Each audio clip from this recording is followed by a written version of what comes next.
오늘부터 저희는 4일 동안 우리가 믿음장이라고 부르고 있는 히브리서 11장을 묵상하게 됩니다. 그런데 이 믿음은 우리의 삶과 굉장히 밀접한 관계를 갖고 있습니다. 저희 모두에게는 하나님께서 이 아침 우리의 예배를 받으신다는 믿음을 갖고 있고, 우리의 기도를 들으시고 응답하신다는 그 믿음이 있기 때문에 이 이른 아침에 피곤한 몸을 이끌고 이 자리에 계신 것이죠. 저는 이 믿음과 관련해서 가장 제 마음을 아프게 하는 예들 중 하나가 힌두교의 윤회 사상이라는 생각을 하고 있습니다. 힌두교에 따르면 인간의 모든 행위는 업이라고 불리우는 그 결과에 따른 열매를 가져오게 됩니다. 좋은 행위를 했으면 좋은 업이 따라오고, 나쁜 행위를 했으면 나쁜 업을 만들어냅니다. 이 업에 의해 또 한 번의 생애가 생기고 죽고 다시 태어나는 끝없는 윤회가 진행되는 것입니다. 그런데 이 윤회 사상이 힌두교 특유의 카스트 제도와 결합하면서 인도에는 정말 특이한 직업이 굉장히 많이 존재합니다. 평생 소의 똥을 말리는 사람이 있습니다. 평생 빨래터에서 남의 빨래를 해주는 사람들이 있고요. 거리에서 다른 사람의 귀를 파주는 사람이 있고, 인력거로 평생 다른 사람을 태우는 사람들이 있습니다. 주로 카스트 내에 불가촉 천민이라고 불리우는 이 계급을 포함해 낮은 계급의 사람들이 이러한 일을 감당하고 사회를 지탱하는 역할을 하고 있습니다. 여러분, 그들이 평생 그렇게 살아가는 주된 이유 중 하나는 그들 스스로 지금 그들의 삶이, 그들의 직업이, 그들의 계급이 이전 생애의 업보라고 믿고 받아들였기 때문입니다. 그저 이번 생애에 좋은 업을 쌓아서 다음 생애에는 조금 더 나은 계급으로, 조금 더 편한 직업을 가진 사람으로 태어나는 것, 이것이 그들이 갖고 있는 유일한 소망이라는 것입니다. 여러분, 이처럼 믿음은 우리의 삶의 모든 영역 가운데 엄청나게 커다란 영향을 미치는 것입니다.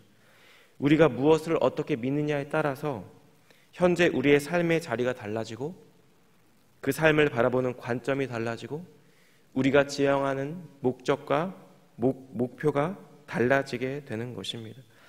자, 그렇다면 성도인 우리가 가져야 하는 믿음은 무엇일까요? 본문 1절과 2절 말씀은 너무나 유명한 말씀인데요, 우리 함께 한 번 더 한 목소리로 읽겠습니다. 시작. 믿음은 바라는 것들의 실상이요 보이지 않는 것들의 증거니 선진들이 이로써 증거를 얻었느니라. 저자는 이 믿음이 바라는 것들의 실상이라고 규정합니다. 바라는 것들은 우리가 소원하는 것, 우리의 소망을 이야기하는 것이겠죠. 따라서 믿음이 무엇인지 이해할 때 중요한 것은 한글 개역개정의 실상이라고 번역된 헬라어 히포스타시스라는 이 단어를 어떻게 해석하느냐에 따라 달려있게 됩니다. 그런데 이 단어가 꽤 여러 의미를 갖고 있습니다. 첫째로 이 실상을 확신으로 보는 견해입니다. 믿음이란 우리가 소망하는 것들을 완전히 확신하는 것이라는 의미입니다. 두 번째로 보증이라는 의미입니다. 영어로 assurance, guarantee라는 단어인데요, NASB라는 이 번역은 이런 견해를 받아들여서 이 구절을 Faith is the assurance of things라고 해석을 했습니다. 즉, 믿음은 우리가 소망하는 것에 대한 일종의 보증서 아니면 권리 증서라는 것입니다. 세 번째는 현실화입니다. 초대교회 몇몇 교부들은 믿음이 우리가 장래 바라는 것들을 현실적으로 발생하게 해주는 것이라고 믿었습니다. 네 번째는 실체입니다. 저희가 읽었던 이 한글 개역개정의 실상이 이 견해를 받아들여 번역한 것이죠. 믿음이란 아직 나타나진 않았지만 바라는 어떤 것들을 어떤 실질적인 것으로 확실하게 붙잡는 것이라는 의미가 됩니다. 그리고 마지막으로 다섯 번째가 토대, 기초라고 보는 견해입니다. 믿음이라는 것은 소망이라는 보이지 않는 구조물을 아래에서 떠받치고 있는 토대이자 기초라는 것이죠. 그러니까 믿음이 없으면 우리 안에 있는 소망은 아무런 소용이 없다는 것입니다. 믿음이 있기 때문에, 믿음이 그 파운데이션을 받치고 있기 때문에 우리는 소망을 품을 수 있다는 것입니다. 이런 이 원어가 갖고 있는 여러 의미를 종합해서 고려해 볼 때 믿음이란 우리의 소망을 지지해주는, 지탱해주는 토대로서 우리가 소망하는 그 무언가가 허상으로 끝나지 않고 실제로 이루어질 것을 보증해주는 실체라고 받아들일 수 있을 것입니다. 두 번째로 저자는 믿음을 뭐라고 하고 있나요? 보이지 않는 것들의 증거라고 규정합니다. 이 증거로 규정된, 이 증거로 번역된 헬라어 단어가 성경 전체 중에서 이곳에서만 사용이 된 단어라고 합니다. 그래서 그 의미를 추론하는 것이 조금 어렵지만 어원의 의미를 참고할 때 어떤 것을 밝히 드러내주는 것, 확실하게 하는 것, 그런 의미로 해석될 수 있습니다. 그런데 중요한 것은 이러한 믿음을 인정해 주시는 주체가 사람이 아니라 하나님이라는 사실을 본문은 우리에게 전달하고 있습니다. 2절 말씀이 이렇죠. 선진들이 증거를 얻었느니라. 증거를 얻었다라는 동사가 이 표현이 좀 애매하게 되어 있는데 이 동사는 수동태입니다. 즉 사람들의 신앙과 믿음에 대한 증언이 하나님 자신이라는 것입니다. 스스로 우리가 신앙이 좋다고 우리 스스로 증언하는 것이 아니라, 우리가 인정하는 것이 아니라 우리의 믿음이 좋다, 우리의 신앙이 좋은 신앙이라는 것을 하나님이 인정해 주시고 증언해 주셔야 귀한 성도의 믿음이 된다는 것입니다. 자, 히브리서 저자가 제시하는 한 가지 예가 3절에 등장하는데요. 믿음으로 모든 세계가 하나님의 말씀으로 지어진 줄을 우리가 아나니 보이는 것은 나타난 것으로 말미암아 된 것이 아니니라. 이 모든 세계가 어디로부터 어떻게 기원됐고 생겨나게 됐는지에 대한 논쟁은 오랜 세월 동안 지속된 쟁점 중에 하나입니다. 잘 아시는 것처럼 대표적으로 창조론과 진화론이 있습니다. 창조론에서는 온 세상의 기원을 창조주 하나님에서 찾습니다. 하지만 진화론에서는 무기물에서 우연히 단백질이 형성되고 이 단백질에서 원시 생명체인 아메바가 생겨났으며 이 생명체에서 오랜 세월을 걸쳐 각종 동식물로 진화했다고 생각합니다. 그런데 여러분, 이 현대 생물학자의 연구에 따르면 한 생명이 그 다른 생명을, 똑같은 생명을 복사해낼 수 있는 DNA가 우연히 결합될 수 있는 확률이 10의 600제곱분의 1이라고 합니다. 이 새벽부터 어려운 말씀을 드려서 죄송한데요. 간단히 예를 들어서 10의 2제곱분의 1은 100분의 1이니까 0.01, 그러니까 1%죠. 10의 3제곱분의 1은 1000분의 1이니까 0.001, 즉 0.1%입니다. 그렇다면 대략 10의 600제곱분의 1이 어느 정도인지 우리는 가늠할 수조차 없는 매우 작은 수라는 것을 알 수 있습니다. 이것을 진화론자들이 좋아하는 과학적인 표현으로 표현하면 시간이 아무리 길어도, 아무리 오랜 세월이 주어져도 자연적으로 합성될 수 없는 확률이라는 것입니다. 자, 그렇다면 반대로 창조론은 합리적이고 과학적인 가설일까? 제가 설교를 준비하려고 주석을 살펴보는데요. 이런 말이 있었습니다. 진화론자들은 이성에서 출발하며 명제나 가설에 의존한다. 반대로 창조론자들은 믿음에서 출발하며 계시에 의존한다. 자, 결국 온 우주 만물의 근원과 시작에 대한 생각은 믿음의 유무에 따라 결정된다는 것입니다. 여러분, 기독교인인 우리가 창조론을 받아들인 이유는 우리가 진화론자들보다 덜 이성적이고 덜 합리적이어서가 아니라 우리가 하나님의 말씀이라고 믿는 성경이 그렇게 말씀하고 있기 때문이며 우리가 그것을 믿기 때문이라는 것입니다. 여러분, 진화론자들이 진화론을 믿는 이유가 그들이 우리보다 더 합리적이고 더 이성적인 사람들이어서가 아니라 근원적으로 그들 안에, 그 마음속 깊은 근원 안에 기독교 신앙이 주장하는 창조론을 믿고 싶지 않은 마음이 있기 때문입니다. 모든 만물을 창조하신 창조주 하나님의 존재를 믿지 않기 때문이라는 것입니다. 사랑하는 성도 여러분, 서두에 말씀드린 대로 이 새벽부터 저희가 이 자리에 앉아 있는 이유는 저희에게 믿음이 있기 때문이죠. 저희 가운데 예수님을 직접 눈으로 보거나 만나신 성도님은 안 계실 것입니다. 하지만 우리는 베드로전서 1장 8절처럼 예수님을 보지 못했지만 예수님을 사랑합니다. 그분이 행하신 일을 직접 보지 못했지만 십자가의 은혜에 감격합니다. 이 모든 것이 믿음 때문입니다. 믿음을 갖고 있다는 것이 우리가 구원받았다는 증거가 됩니다. 고린도전서 12장 3절에서 사도 바울이 이렇게 고백하죠. 성령으로 아니하고는 누구든지 예수를 주시라 할 수 없느니라. 저는 개인적으로 이 말씀을 통해 구원의 확신을 얻었습니다.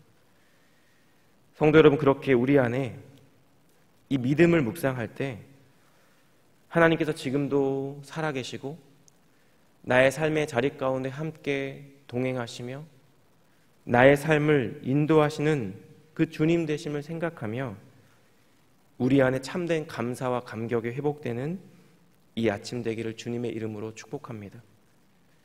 이 믿음 안에서 우리 안에 참된 예배의 기쁨이 회복되고 기도의 능력을 경험하며 더욱더 주님을 따르는 믿음의 삶을 살아가는 우리 사랑하는 성도님들의 복된 하루 되시기를 우리 예수님 이름으로 축복합니다. 믿음이 무엇인지를 규정한 저자는 이제 4절부터 믿음의 삶을 살았던 구약의 인물들을 소개하고 있습니다. 4절을 제가 읽겠습니다. 믿음으로 아벨은 가인보다 더 나은 제사를 하나님께 드림으로 의로운 자라 하시는 증거를 얻었으니 하나님이 그 예물에 대하여 증언하심이라. 그가 죽었으나 그 믿음으로써 지금도 말하느니라. 히브리서 저자는 아벨에 대해서 믿음으로 가인보다 더 나은 제사를 드렸다고 말합니다. 여러분, 더 나은 제사는 무엇일까요? 창세기 4장에 보면 아벨과 가인이 제사 드린 이야기가 언급되는데요. 4장 4절이 이렇습니다. 아벨은 자기도 양의 첫 새끼와 그 기름으로 드렸더니 여호와께서 아벨과 그의 제물은 받으셨으나. 즉 하나님께서 아벨의 제사와 함께 아벨을 받으셨다는 것입니다. 단순히 아벨이 살아있는 제물의 피를 드리는 방식으로 제사를 드려서가 아니라 가인은 하나님이 원하시지 않는 곡식으로 제물을 드려서가 아니라 아벨이 먼저 믿음 안에서 그의 삶을 주님께 드렸기 때문에 하나님께서 아벨의 제사를 받으셨다는 것입니다. 아벨은 고난을 받았지만 끝까지 신실하게 자신의 믿음을 지키고 예배드린 자로 인정받고 있습니다. 다음으로 언급되는 인물은 에녹인데요. 5절을 읽겠습니다. 믿음으로 에녹은 죽음을 보지 않고 옮겨졌으니 하나님이 그를 옮기심으로 다시 보이지 아니하였느니라. 그는 옮겨지기 전에 하나님을 기쁘시게 하는 자라 하는 증거를 받았느니라. 아벨은 죽임을 당한 인물인데 반해 에녹은 죽음을 경험하지 않은 믿음의 인물입니다. 에녹은 하나님에 의해 죽음을 보지 않고 하늘로 옮겨졌습니다. 모든 인간이라면 반드시 통과해야 하는 죽음이라는 관문을 거치지 않고 다른 차원의 세계로 옮겨진 것입니다. 여러분, 하나님은 왜 에녹을 산채로 하늘로 데려가신 것일까? 히브리서 저자의 해석은 그가 하나님을 기쁘시게 하는 자였기 때문입니다. 그리고 에녹이 이렇게 하나님과 동행함으로 하나님을 기쁘시게 할 수 있었던 것은 그에게 참된 믿음이 있었기 때문이라는 것입니다.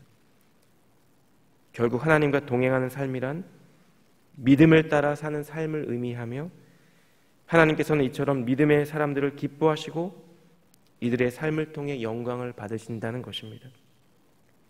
6절 말씀이 이렇습니다. 믿음이 없이는 하나님을 기쁘시게 하지 못하나니 하나님께 나아가는 자는 반드시 그가 계신 것과 또한 그가 자기를 찾는 자들에게 상 주시는 이심을 믿어야 할지니라. 결국 하나님을 기쁘시게 하는 것은 우리의 믿음이고 그 믿음을 따라 살아가는 우리의 삶이라는 것입니다. 자, 그러면 우리는 하나님 앞에서 무엇을 믿어야 할까요? 본문은 하나님께 나아가는 자는 반드시 그가 계신 것을 믿어야 한다고 말합니다. 그가 계신 것이라는 이 표현에 사용된 헬라어 동사의 시제는 현재 시제입니다. 보통 헬라어에서 현재 시제는 어떤 행위의 지속성을 의미합니다. 그러니까 하나님께서 존재하시는데 지속적으로 계속해서 살아계신 분이라는 것입니다.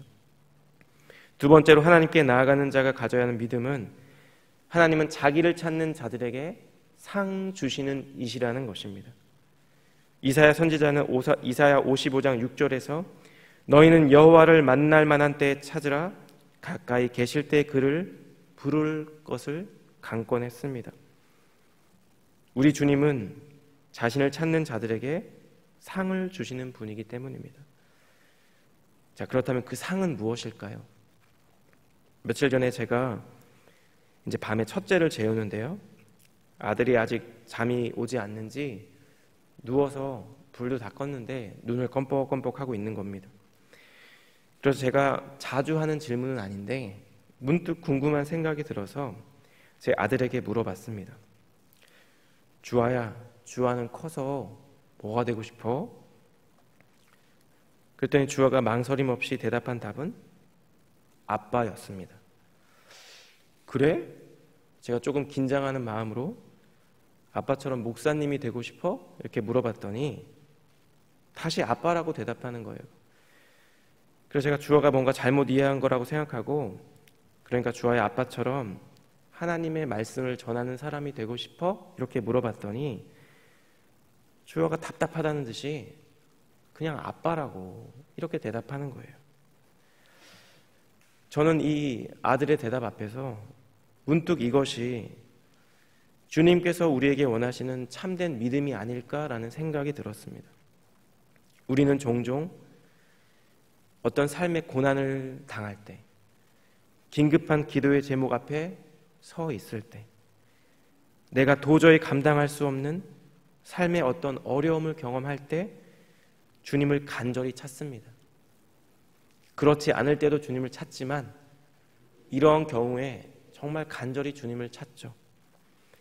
고난이 우리에게 축복이 되는 이유 중 하나는 비로소 고난의 자리, 광야의 자리에서 우리는 더욱더 간절히 주님을 찾게 되기 때문인지도 모릅니다. 그런데 한편으로 제가 아들과의 대화를 통해 느낀 것은 우리의 바램, 우리의 소망, 우리의 기도의 제목보다 하나님께서는 성도인 우리가, 하나님의 자녀인 우리가 하나님 자신을 가장 먼저 간절히 찾기를 바라신다는 묵상이 되었습니다. 주님이, 오직 주님만이 우리의 가장 큰 상급 되심을 기억하며 그 주님을 간절히 구하게 되기를 바라고 계신다는 것입니다. 그렇게 하나님께서 자기를 찾는 자들에게 주기 원하시는 그 상급은 다른 그 어떠한 것보다 먼저 자기 자신을 가리킵니다. 하나님께서 우리에게 주실 수 있는 가장 좋은 상급, 그것은 바로 하나님 자신이라는 것입니다. 창세기 15장에서 환상 중에 아브람을 찾아오신 하나님이 하신 말씀은 이것입니다. 아브람아, 두려워하지 말라. 나는 내 방패요 너의 지극히 큰 상급이니라.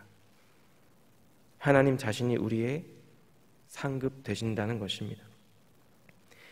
오늘 이 본문에서 마지막으로 언급되는 믿음의 인물은 노아입니다. 제가 7절을 읽겠습니다.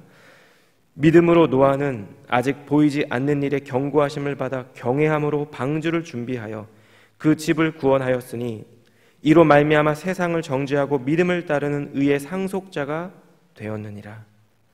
여러분, 노아의 믿음은 무엇일까요? 노아는 아직 보이지 않는 어떤 일, 심판에 대해 경고하심을 받았을 때 하나님을 경외하는 마음으로 방주를 준비했습니다.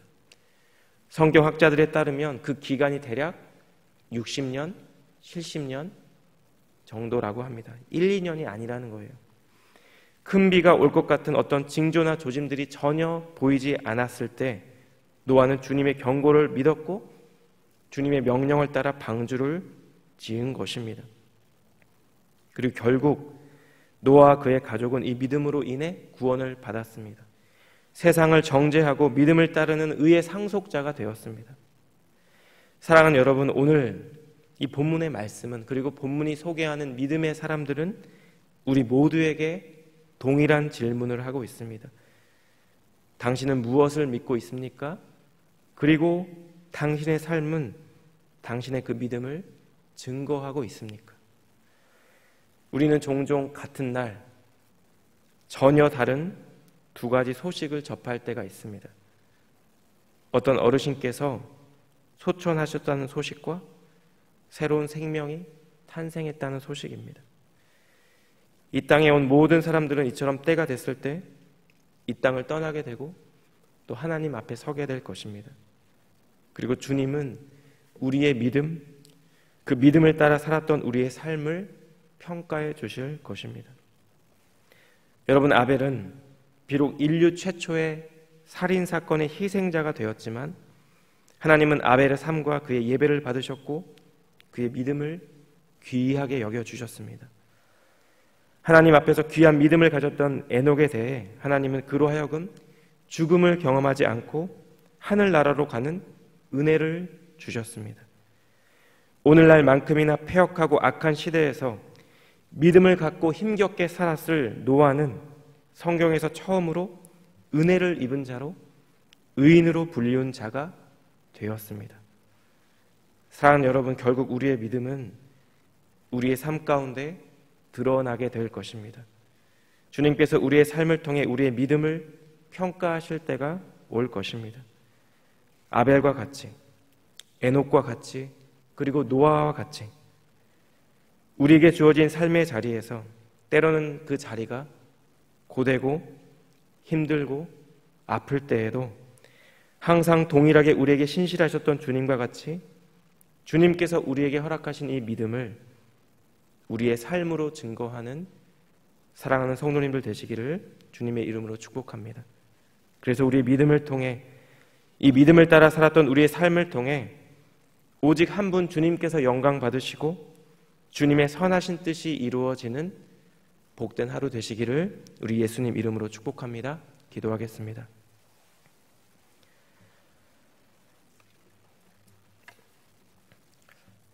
사랑하는 하나님, 주님의 은혜로 저희 모두를 주님의 자녀 삼아주시고 이 아침 살아계신 하나님을 예배하는 기쁨 허락하심을 감사합니다. 온 세상을 창조하신 하나님께서 우리의 아버지 되시며 지금도 살아계셔서 우리와 동행하시고 우리의 삶을 인도하시는 하나님 되심을 다시 한번 고백합니다. 주님, 저희 모두에게 하나님을 기쁘시게 하는 귀한 믿음을 허락하여 주시기를 원합니다. 우리의 삶의 자리가 우리의 믿음을 증거하는 통로가 되게 하여 주시옵소서.